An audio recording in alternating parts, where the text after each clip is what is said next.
Hey everyone, Kathy the Vegan Prepper here, making one of our family's favorite treats today. They are chocolate peanut butter no-bake cookies, only they're vegan, they don't have chocolate in them, and they don't have peanut butter in them. What are they even made of? I don't even know. Let's find out. Vegan Prepper. Vegan Prepper.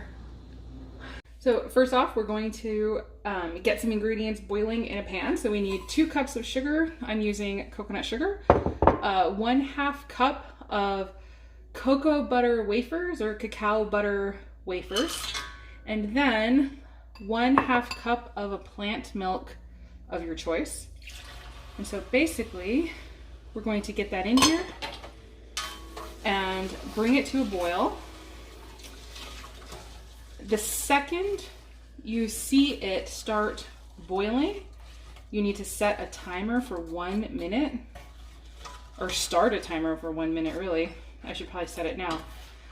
Because once it does start boiling, we will have it boiling for exactly 1 minute. So I'll bring you back when that's happening.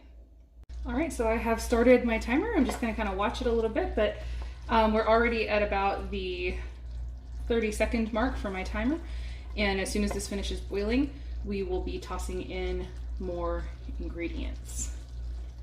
Okay, so now this has been removed from heat after it boiled for a while. Typically I'll just move it to a second burner, but this is for, camera angles. So basically now I'm going to mix in 1/2 cup of a organic whole seed tahini. So you can use almond butter or sun butter, or I guess even peanut butter if you can use that. But for me personally, I like to use the tahini, especially the whole seed tahini. If you look at the difference between regular tahini and whole seed tahini, it's like the difference between regular molasses and blackstrap molasses. Just 2 tablespoons of whole seed tahini has 20% of your calcium you need for the day and 10% of your iron. So it's just way more nutrient dense. So I like to use that one because it's just such a nutrient kick. And then I do 1 teaspoon of vanilla extract. So basically just get this mixed in to just get ready to add the final 2 ingredients. And so I did mention briefly earlier about the carob and the importance of not getting it too hot, because then it just becomes a terrible mess. And so carob is actually the last thing I add. So typically for a no-bake oat chocolate cookie, you would have the chocolate in at the first step, boiling with everything. But with the carob, you kind of have to wait to add it. So now that everything has mixed, I'm gonna throw in 3 cups now of rolled oats. You can use quick oats instead, if that's what you have. I have rolled oats. Also, rolled oats are gonna give kind of a chewy texture to these cookies that we really love, but if that's not your favorite, then go ahead and use quick oats, which will make them, a lot less like you're chewing on something. It'll just be, I don't know, more cookie-like, I guess. But now that I've sort of half mixed the oats, and then not only just to mix, but because kind of mixing it through will help cool down this mixture a little bit, I'm gonna go ahead and add my 1/4 cup of carob powder and go ahead and get that mixed in. And it's getting thick, but that's what it does. So it just becomes beautiful, glossy. You don't really have to worry about there being lumps with the carob, I find. Not like with the chocolate. Like if I tried to do that with cocoa powder, I feel like it would just be lumps everywhere. Maybe you could sift it in, but for me, for the most part, I don't ever notice any issues using the carob in that way. And so now this is mixed, it's done.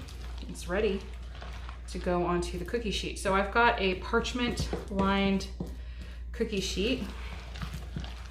And now that this is set, I'm gonna go ahead and scooch this over a little and bring this here. And so we're just gonna do kind of, I don't know, cookie-sized lumps onto the sheet. The more this sits, the harder it will be to do this. So you just kind of need to have everything ready to go before you start. Because I mean, you saw really the only thing I cut out was how long it took for stuff to come to a boil, which was really not that long at all. And then the boiling itself, which was only a minute.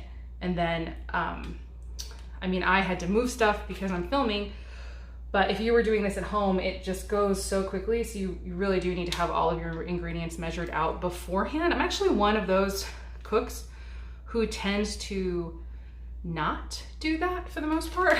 Like, I find it kind of pointless. Like, I'll just measure as I go. But with this is one of those recipes you really should, not that I hate to should on people, but I'm just telling you from past experience, it goes so quickly. You really, you know, to save yourself some heartache, you, go ahead and get your ingredients measured out beforehand. So I'm just gonna go ahead and put these out, and I forget every time. I don't need to leave this much space because they're not gonna expand, they're not baking. So we can fit quite a lot onto this sheet, but I'll come back and show you what they look like once it's all out. Aren't they absolutely stunning? I love how they look. Sage has already stolen the spoon from me. She's like yelled from the other room, "Mom, I want to lick the spoon." It's like, hey, it's my spoon. But here they are. And they'll set for a little while at room temperature, and then I will just finish them off in the fridge. They will set to kind of a soft consistency, but not like a totally hard consistency. I would rather keep them in the fridge, but you don't necessarily have to. Okay, so there you have it. It's an absolutely delicious recipe, and I can't tell you how many times I have brought these to various places over the years, and people have absolutely no idea, for one, that they're vegan, and then for two, that there's no chocolate in them and there's no peanut butter. Like, people are genuinely shocked. And then, so like at the beginning of the video, I joked, like, what are they even made of? It's because I've gotten that question before on these cookies. So now you see there's nothing mysterious. It's just stuff that I've discovered over the years of cooking and making things for a chocolate allergy and a peanut allergy, and then also vegan. So anyway, hopefully if you try it out, you enjoy it. There's definitely room for a lot of adaptation and kind of wiggle room. You can make them with cocoa powder if you want. Just throw the cocoa powder in the beginning, like most recipes do. And then you can use whatever nut butter or seed butter you want. And yes, I have a cute girl who is stalking these cookies like a lion on the Serengeti. Like, it's like looking over the counter. The cookies. Oh, God bless you. Anyway, okay, that's it for this. Hopefully you enjoyed that. And as always, I hope the rest of your day is good and your life stays wonderful. Thank you so much for watching. See you next time. Bye. I want a stool. You want a stool? I want a stool. Oh, you want a stool so you can get a better view?